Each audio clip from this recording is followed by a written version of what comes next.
We interrupt your regularly scheduled program to bring you another episode of We Can Help with Dave and Woody, already in progress. 707. Got it. And then an airline, that'd be 707, carry the 145, 752. That's not good. I was thinking it'd be 757. Or you do that, 70. There was a 707, wasn't there? 717, 727. You do that eye roll thing when you do math. I noticed it the last time where you were like, You know, that got me in trouble one time. I know, you told us that.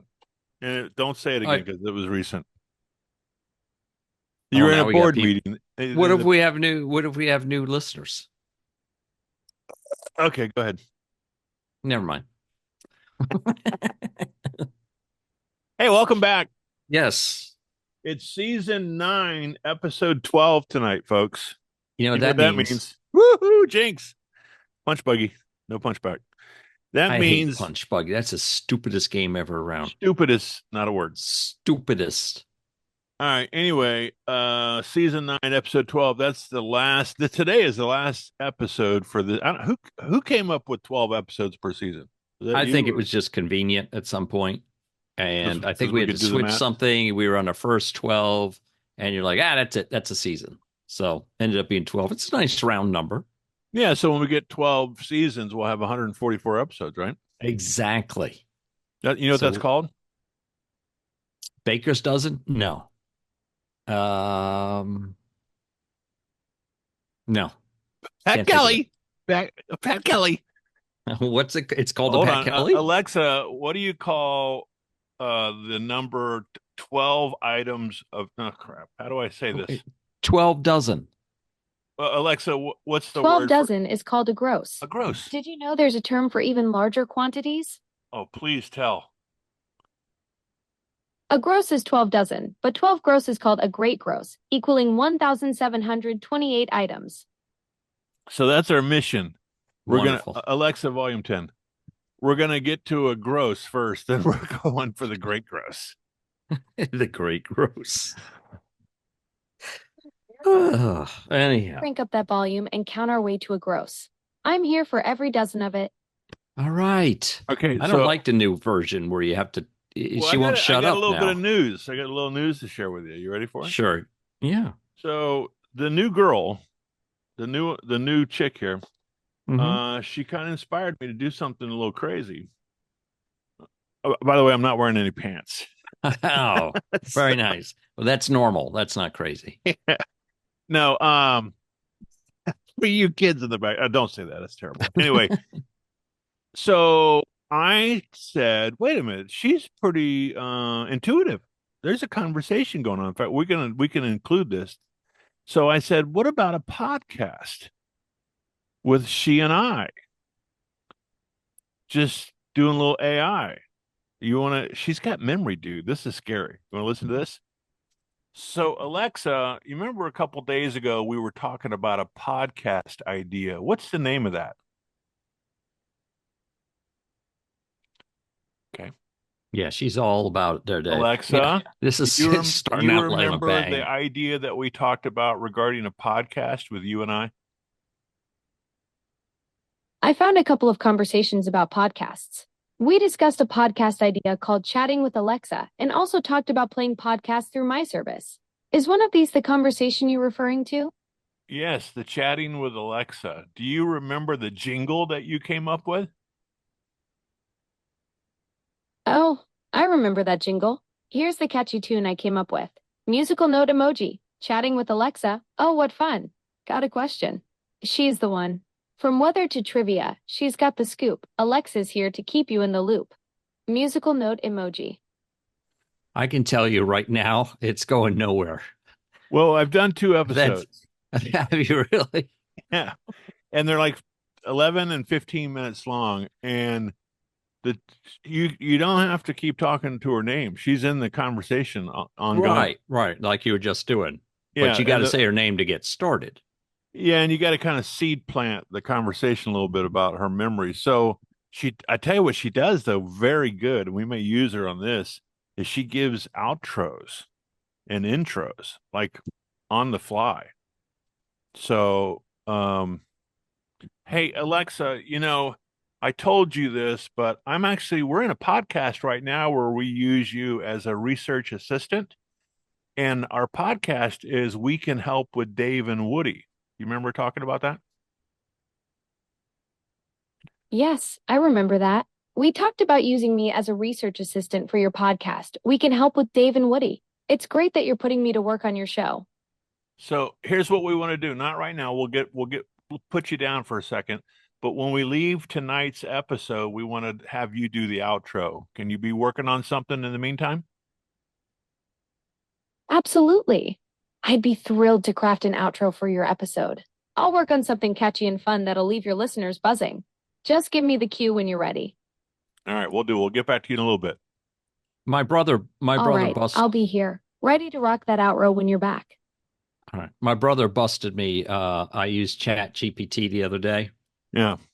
And he caught me on it because I had to write my mom's obituary. Well, Alexa, stop. All right, go ahead. I had to write my mom's obituary, so I used Chat GPT. He goes, "Who wrote that? The funeral home or one of those AI things?" I'm like, "Why?"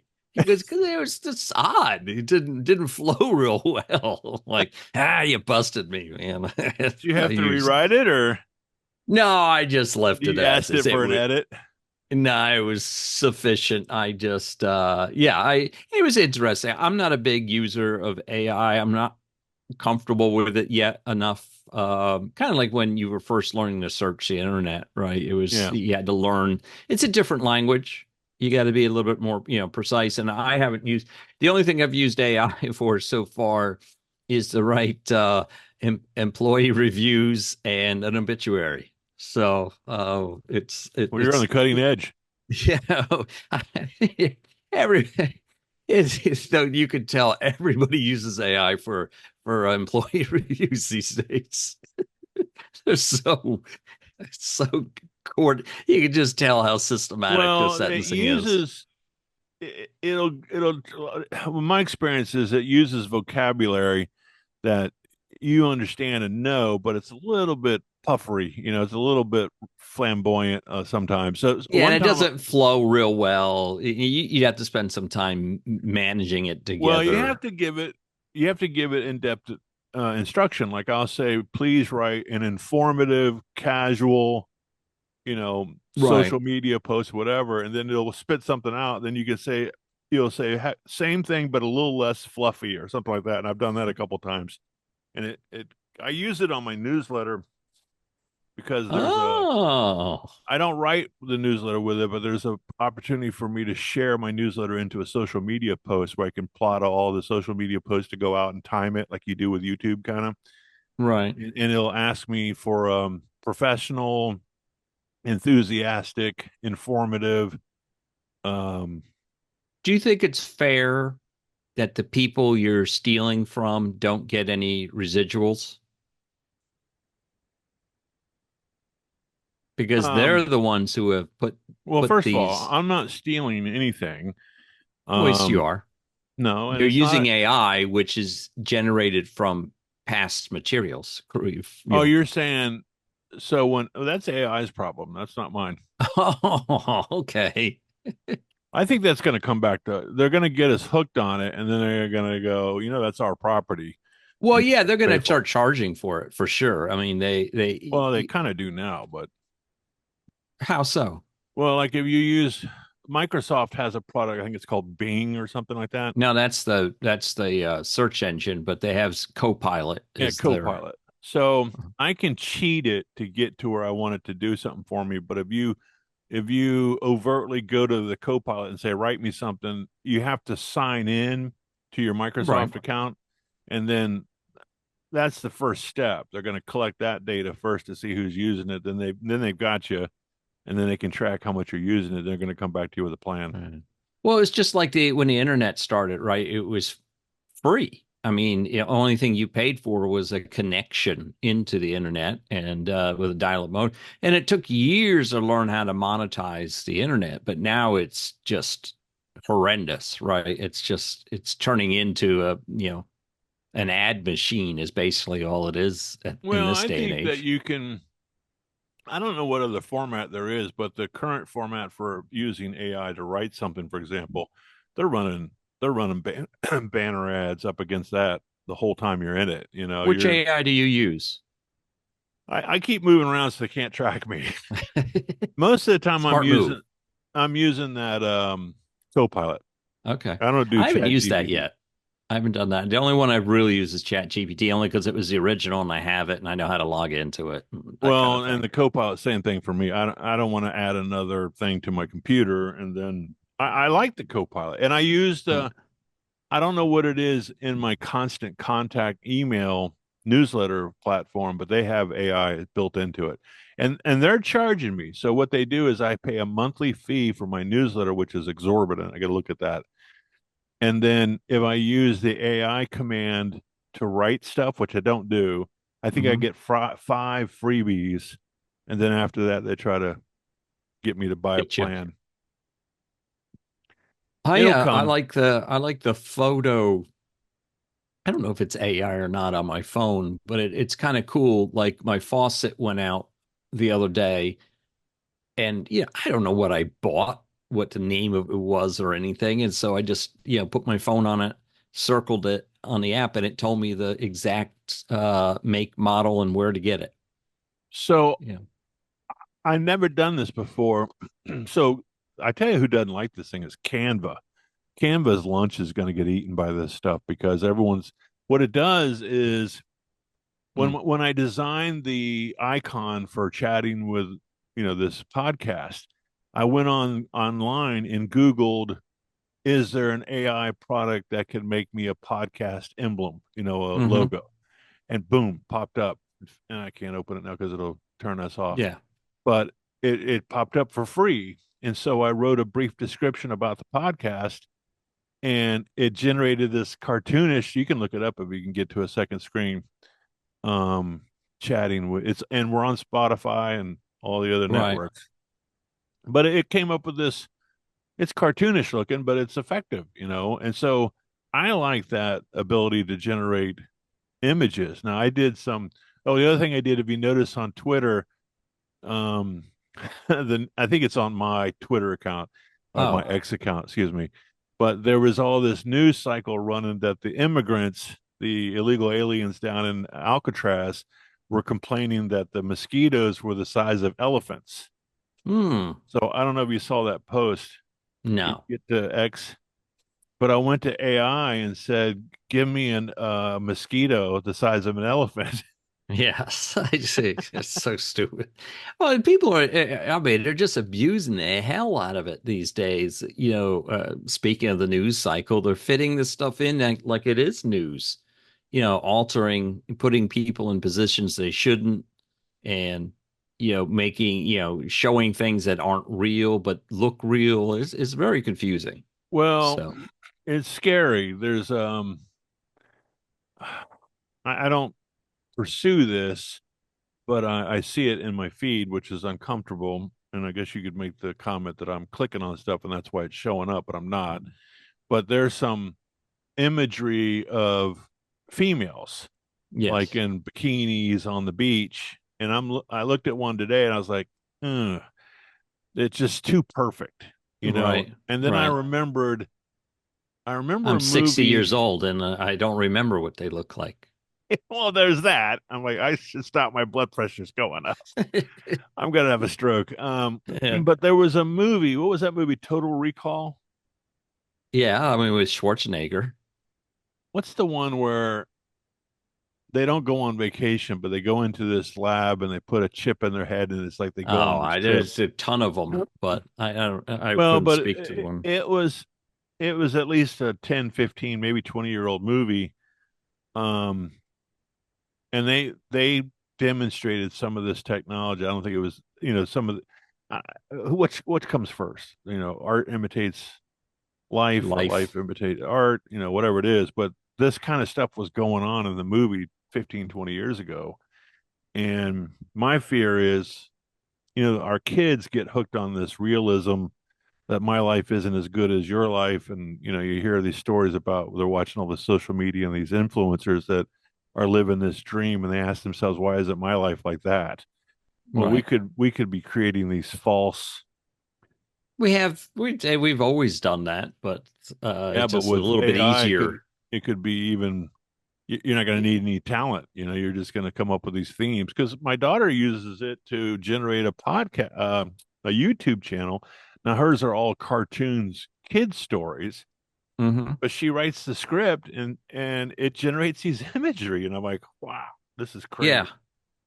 So, um, Anyway, well, since we've beaten that subject to death, I have another boardroom meeting scenario to discuss today. okay, So recently we had a employee appreciation day at the office, and one of the tchotchkes was a air freshener with like a motivational statement on each of them, right? And they were scented, so you could put them in your car. So I happen to have I volunteered to keep a couple of company vehicles started in the parking lot. So I said, hey, give me a couple of those, and I'll put one in each of the vehicles outside. And I got to looking at them, and I didn't realize, I thought they would just all be pine or all be, but they were all different scents. And the one that came up was hot red wine was the scent. And I tell you what, it was revolting. We I started passing around the office. I'm like, let me know what you think of this. So who's sitting in the boardroom and says, hey, listen, we need a few cents to put on these things. And guys like, how about cotton, the beach? That was one of them. Jasmine, and the guy in the background. How about hot red wine? How is that? It doesn't even sound appetizing from a drinking standpoint, let alone an aroma standpoint. yeah, I And it remember this makes it time. all the way through. Yeah, he must have picked up a box of red wine at the store one time and left it in his car to about 1,000 degrees, and he tasted it and said, "Oh yeah, Mm, that was a yummy experience." That's a good one though. Hot red red wine. wine. Uh, I used to, for some reason, I had a 77 Camaro in college, Sweet ride, and that's about the time you rode six it banger. plenty of times. Straight six, 205. Um, Not a lot of power, but it looked good on the so outside. it was around that time that the seatbelt law came into play. Yeah, And for some reason in my Camaro, where you plugged it in on, if you're sitting in the driver's seat, sitting anywhere, on the right hand side was the socket to plug it into. Well, it would always fall way down between the console and the seat, yeah.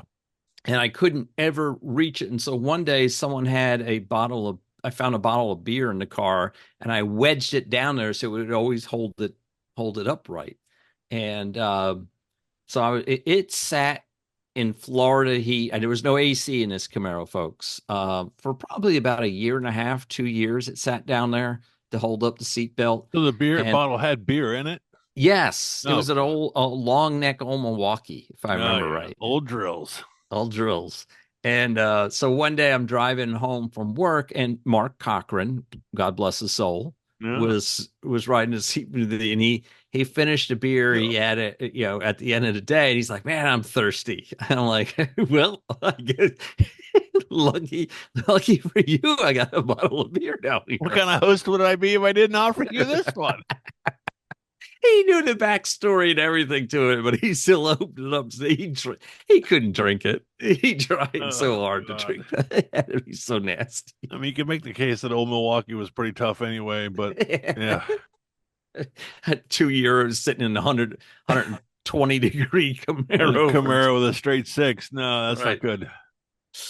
Hey, man, that was my ride. That got me all the way through I don't know if I college. ever saw that thing run. What? You were in it riding. And one of the No. funniest moments I ever did to you was in that Camaro. It was, Can you so- talk about it? Yeah, it's hilarious because you got so pissed. But so you were in the passenger seat, and I don't know, we went to Subway or something. It was daylight, so it wasn't like we were day drinking or anything. And we were riding back to the Sigma Chi house, and you had finished your drink to the point that it was just like that crushed ice in the cup. So you kept tipping the cup up, trying to get, you know how it sticks to the end of the cup. So I slammed on the brakes and then I accelerated real fast. And the ice went all over your face. Your knees banged the dashboard. I did not remember that. I must have blacked out. You're damn it, Woody. I was really looking forward to that ice. That's how I drink my drinks now. Oh, but for some reason that I know exactly where we were on the road and everything. Right? Coming back from Subway down there on the corner. Yeah, I think to the fraternity house, and you know how the road kind of curves around and goes. And I just slammed on the brakes. Because your knees were up against the dashboard to begin with. Yeah, not a lot of space in that car. No. All right, well then mark me down for one time. I don't remember riding it any other time, but that's okay. All right. Whose car was that? I don't want. Let's not go down this. This is not good. Whose car was what? The Hell Wagon on the side. That was Brad's. No, Chenoweth, that race car that had the fire coming out. Oh, yeah. That was him and Dave. They were at the reunion together. Had that little MG, that guy, MG. Yeah, Dave. Yeah. Yep. So I can't think of his last name, but nonetheless, the little Recife Mackay race car. I thought you meant the Hell Wagon. No, that's Brad's. Yeah. Okay. That's it, man. Good show. We good? I don't think so. We got to keep going, don't we? Yeah, I think we got season 9 this way. You got 22 minutes left, man. Well, I've talked about California. It's what I will say this. I listened back to the shows, not a lot because I'm done with trying to get the ad rolls to go, but our advertisers are definitely stepped up. Yes. Very much we're getting some really strong, no more suicide hotline and casino. No PSAs. Yeah. But Chumpa's still playing, and I see so there's Chumpa Casino sponsors a NASCAR now. Yeah. Bubba Wallace, and he's on the ad. Do you think Ryan Seacrest really plays Chumpa Casino when he's on the airplane, like he says? I think if you pay Ryan Seacrest enough money, he'll do whatever you want him to do. He is everywhere all the time. There's another name for that, but yeah.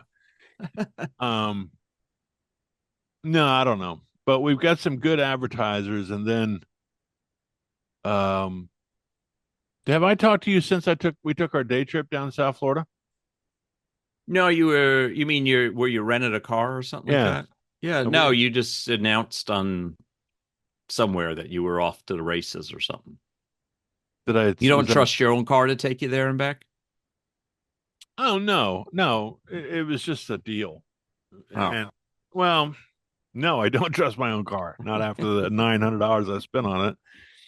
$900 for a fuel, not injector. What am I? Fuel pump. Yeah. That's crazy. They said the labor is not that bad. It was completely the opposite. This one is you have to pull the back seat out, and the back seat exposes a panel. Mm-hmm. Then you pull the panel off, and that gets you to the gas tank. And then you can reach down in the gas tank and pull the pump out. Yeah, they always put the pumps in the gas tanks now. Sucks. Well, he said literally the reason was because the gas keeps it cool, so it's submerged, and so that's why you don't want to run it empty because then it gets hot, which sounds good. A hot piece of metal inside a gas tank. Gas tank. Yeah, makes a lot of sense. And then the filter for the gas fuel pump is not in line, so it's not like this little, the little canister that you would have on a hose up on top.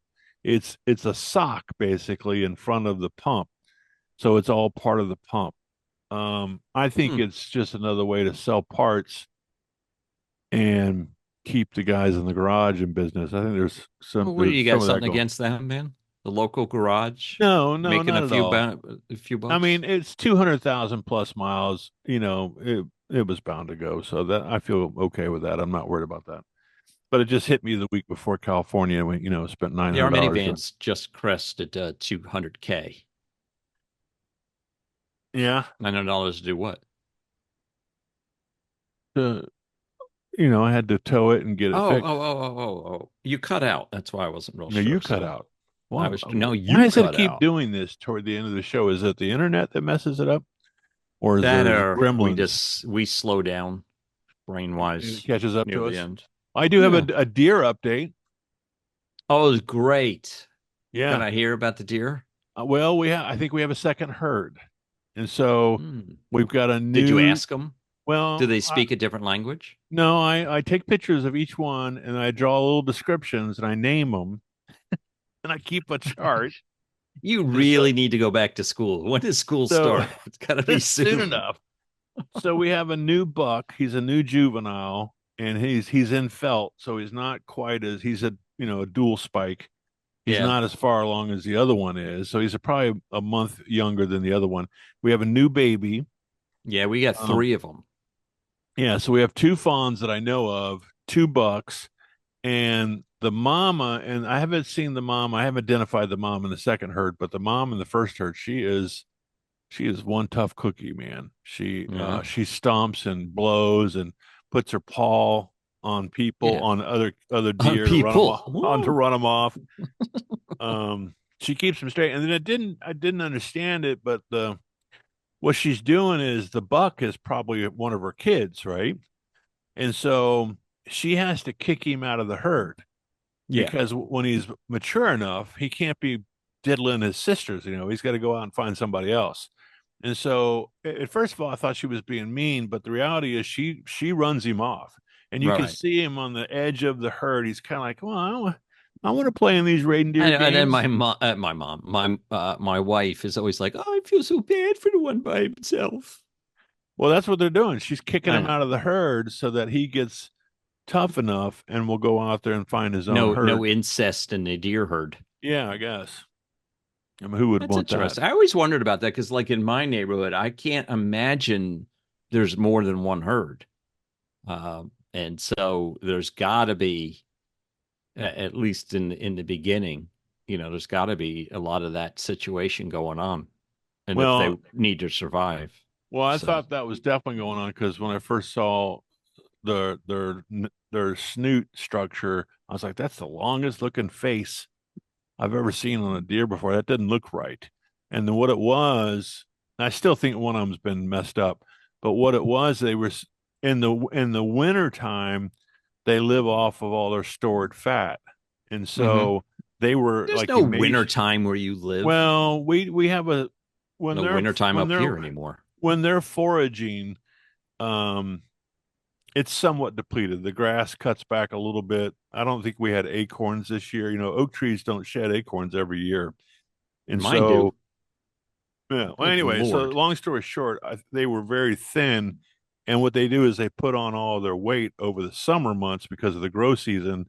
And then come fall, winter, they live off of that and they get real emaciated, which I thought would have been the other way around, but it seems to make sense. So now I'm watching the bear up in Alaska catch the salmon because the salmon are swimming upstream this time of year. We've had a couple black bear attacks some people here in Central Florida.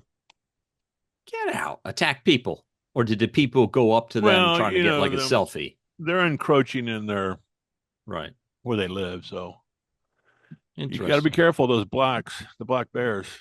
You got to be watch out. You better finish that sentence.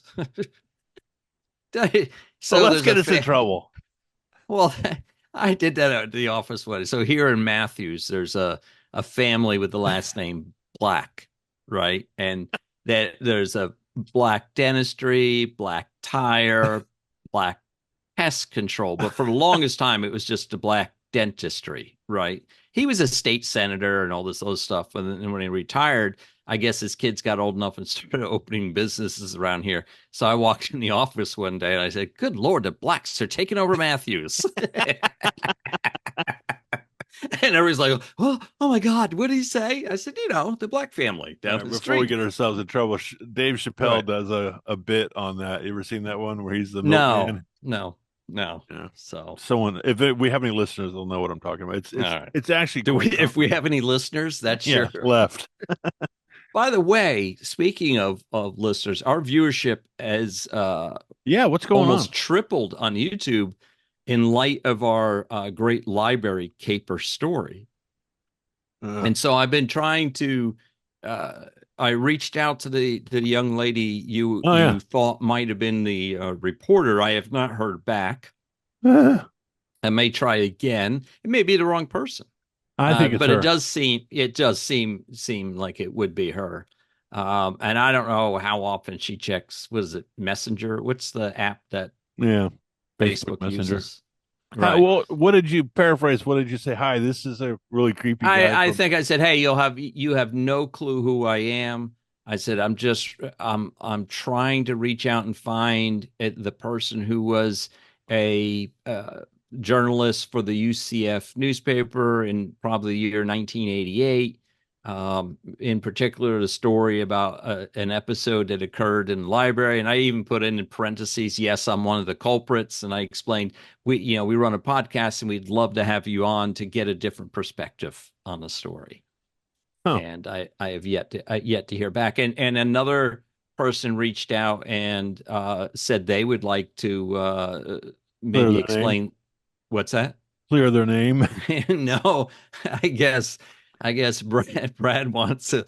I think Brad took the fall for all of us essentially, and we forgot about what was involved in the dean was involved. Yes, and there was some some actions needed to clear the fraternity and his name. Yeah, and after he said that, relayed that story, because at first when he texted that, I was like, what are you talking about? But then it dawned on me, I was like, I remember,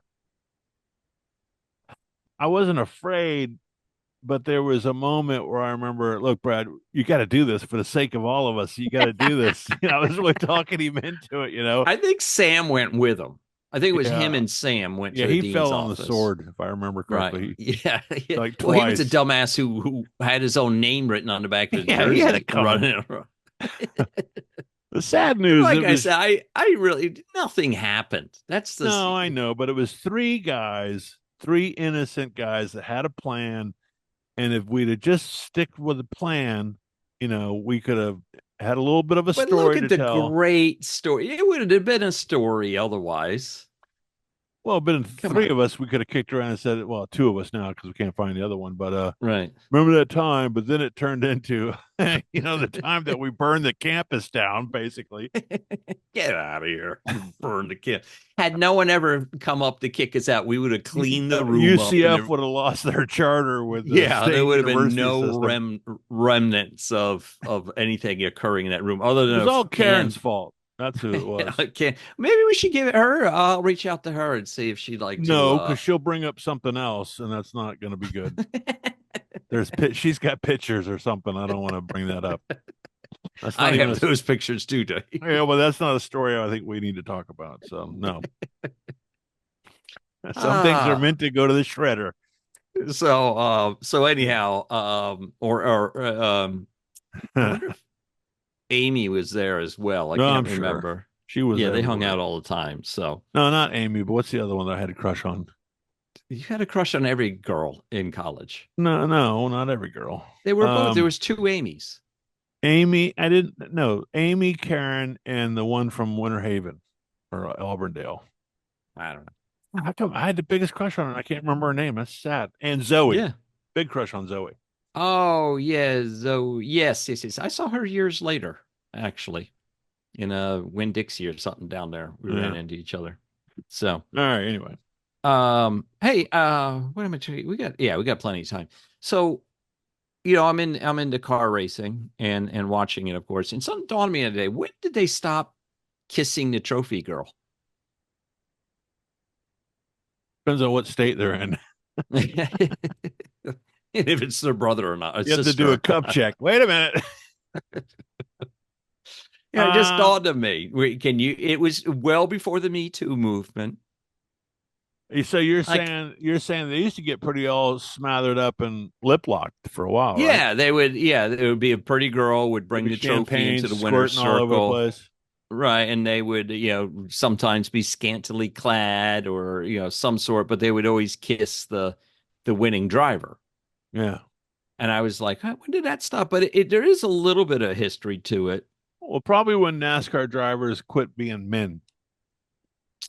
But no woman has won a NASCAR event yet. No, but I'm saying, NASCAR drivers, the founding of NASCAR, they were moonshine runners. Those guys were building cars. But IndyCar used to do it as well. All sports, all racing sports used to do it. Probably when they introduced chicks to be on the sideline of football games. That's what messed it up.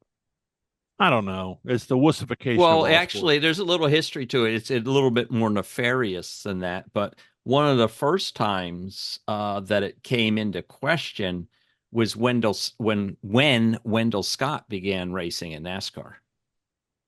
The kissing you know who of Wendell the girl? Scott is? You know who Wendell Scott is? That's Willard's brother, isn't it? No. It's the first African American in NASCAR racing. And so there was real concern that should he win, kiss a white girl? Yes, they couldn't allow him to kiss a white girl in the winner's circle. So that was the first time. I think it's actually ended fairly recently at every event. I think there were still some events as early as 5 years ago still, but there was a race car driver who's still racing today called Noah Gragson. I'm not a huge fan of him anyhow. But apparently he got a little handsy with the young lady in the winner's circle, and that's when NASCAR said, "That's enough." Where he was accused. Let's ask our assistant. All right, Alexa, do you have any information on when NASCAR winners stop kissing trophy girls?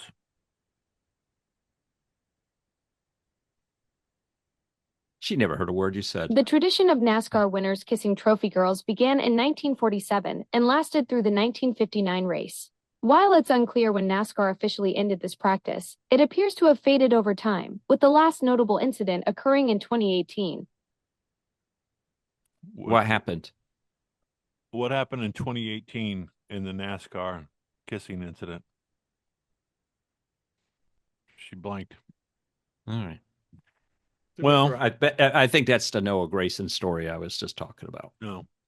So he's kind of a jerk. Do you miss anyhow. it? Is it a part of the game? No, it just occurred to me the other day because now, at least in NASCAR and almost all the events now, what they now do is they do a burnout around the track for the fans, and then they interview them out there, and then they go to the winner's circle. They don't just drive straight to the winner's circle like they used to. Would you say it's sexist for them to kiss the? Well, here's the other thing. What if Danica Patrick wins? Well, that's exactly. It's not necessary. Yeah. NASCAR ratings turn the lights off. For some reason, the ratings of NASCAR event went up after the race was over. Danica Patrick's winning. Turn the TV on. Give me a beer and shut up. Honey, I'm not cutting the yard. I gotta watch this. I got to see this after race. Yeah. So I don't miss it. It just occurred to me the other day when they were doing Suddenly we just turned into the man show. I don't know what happened. I have zero notes about today's show, but kissing Danica Patrick, anyhow, right on the lips. That should. So our ratings have gone up. We were talking about because of the library caper. So I hope to continue that story. How do we even get from that to kissing the trophy girl? I don't know, but I think the fact that we've got the Matthews Blacks involved, that's important too. The Matthews Blacks. Oh yeah, that's right. Well, we like to involve all our we're humans. inclusive. Yeah, there you go. That's the word I was. No, so to your point about YouTube, I did notice. I mean, I don't want to wow the crowd. We tripled our numbers. Yeah, it's huge. It's bigly. But so what do we account that for? Is it the title? Is it we got stuck in an algorithm? So I don't think it was an algorithm. Yeah, well, they don't make numbers that small in algorithms, but I have no idea. Algorithm with that few numbers. I wish I knew, because I would continue that theme. Our numbers have stayed up a little bit, but not nearly as high as that show. But I actually had a listener reach out to me this week to pass on condolences because I told about my mother's death last week. Oh, so that's nice. Oh, we had a comment this week. Yeah. Yeah, it was positive. how it was a really great show. Did you get a sense of who said it? Some guy called David Theus. Are you aware of him? I assume. I didn't know there were people out there with your same name, but I know it's a clone. What are the odds that there's two David Theuses? What's it called? Something Doppler. What's that called? A doppelganger. Doppelganger. Yeah. Yeah. Now, Tony Hawk's my doppelganger. I don't think so. Is that the guy that skateboards? Yeah. Do you take that medicine he takes? For memory? For joints. Takes? Oh, is it for joints? Glucosin or something, whatever. He might take memory thing. You can't remember where he put his skateboard last. I mean, tell me, what is he? Is he your age? Yeah, I think we're right in the same age. Maybe he's a hair older than me. What's his name? Tony Hawk. Alexa, how old is skateboarder Tony Hawk? Tony Hawk is 57 years old. Yeah, same as me. Yeah, he needs to quit skateboarding. Ask her if she looks just like Woody. No, she doesn't. She can't see. Oh, my God. Well, the sun is right in my face. So if you're watching YouTube, I apologize. I want to come back here to get out of it, but I have to lean up here for the microphone. So you have, wait a minute. You have sunlight where? I guess where? In the sky. Are you trying to look out my window? Well, kind of. It's funny that we have adjoining offices, but for some reason it's odd. We have cloud over here. We have cloudy overhead. Oh, really? It's been a brutal storm came through this afternoon, and since then you guys got pounded this past week. It has been so hot up here as well, mid 90s and just humid as all get out. So it's not been too enjoyable. I thought I saw a traffic update where they had a bridge up there, another one that went out on you guys, but I can't, on Highway 40. Well, I-40 closed again for a couple days right before the 4th. A big storm, a mudslide came and closed the highway. Now, that's always happened in the past. That's nothing new. It just sucks that it happens when, it was closed for 6-8 months, and now it's only one lane each way. And they've got a long way to go. You need some Floridians up there to show you guys how to do damage control. We get stuff open like within a week. We're back up and running. Yeah, you don't have roads that parallel 60-foot gorges down to a river. Yeah. It's overrated. 66 feet. What's the difference? Flat versus a 40% incline. Right. Yeah, what's the difference? It's all the same. A bigger bulldozer. What do we got? 57? 52. We got 2 minutes left if you want to get Alexa to get her ready up there and see what she's up to. She doesn't need a lot of prep time. You think she's witty enough? Oh, she's witty. You want a witty one? You want to ask her for a witty one? Throw a couple swear words in too. She doesn't do that. I asked her about that. Yes, she does. No, we're not swearing. Not for the kids. The kids in the back of the room, they don't need that. Well, they won't hear it. Listen, kids, parents swear. Just telling you now. Season 9, episode 12, ladies and gentlemen. Okay, let's do this. Well, it's kind of weird. It's episode overall. All right, here we go. Alexa, we're ready for the outro, but let me give you some information. Today is season 9, episode 12 of the We Can Help with Dave and Woody. Can you give us a quick outro? All right, here's a quick outro for you. That's all for today's episode of We Can Help with Dave and Woody. Tune in next time for more helpful tips and great conversation. Have a fantastic rest of your Thursday. Was that Woody enough, or you want to juice it up a little bit? Tell her to throw a joke in there. Make it funny. Okay, Alexa, can you spice it up a little bit, that outro? Put a joke in there and make fun of Woody. All right, let's spice things up a bit. Here's a zestier outro for you. That's a wrap on another mind-bending episode of We Can Help with Dave and Woody. We've solved more problems today than Woody has brain cells, which, let's be honest, isn't saying much. But hey, that's why we keep him around. Someone's got to make Dave look good. Remember, folks, if life gives you lemons, squeeze them in Woody's eyes and watch him dance. Tune in next time when we'll tackle more of life's mysteries, like why Woody's nickname isn't Termite Buffett. Until then, keep your spirits high and your expectations of Woody low. This is Season 9, Episode 12, signing off. Okay. Jesus, I asked for one joke about me. You didn't have to go so hard. She went yard on you, man. All right, hold on. I didn't get termite Buffett? Yeah. Termite Woody. I know, but termite Buffett? I don't know. All right, let's be fair. We'll give one to Hammer Dave a little bit. Okay, last one, Alexa. One more outro, but this time you can make fun of Dave with the We Can Help with Dave and Woody podcast.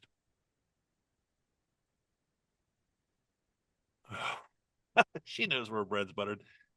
Alexa, Don't worry about it. One more super witty outro for We Can Help with Dave and Woody podcast, but this time make fun of Dave. She's got no material for you. All right, buckle up for one last ride on the comedy train. Here's your spiced up outro. And that's a wrap on another episode of We Can Help with Dave and Woody, the show where we solve your problems and create new ones for Dave's therapist. We've covered more ground today than Dave's hairline has retreated in the last decade. But don't worry, folks. Much like Dave's dad jokes, we'll be back next week, ready to underwhelm you all over again. Remember, if life gives you lemons, make lemonade. If life gives you Dave, well, we're still trying to figure that one out. Tune in next time when we'll tackle more of life's great mysteries, like how Dave manages to put his pants on every morning without adult supervision. This has been Season 9, Episode 12 of We Can Help with Dave and Woody, where the help is questionable, but the entertainment is guaranteed. As long as you're not Dave. Stay witty, folks. Thank you. All right. Let's say goodnight. Yeah, hit the button, man. That's good for me. All right. Next time. Ciao. All right. We'll see you. Peace out, everybody. Find a button.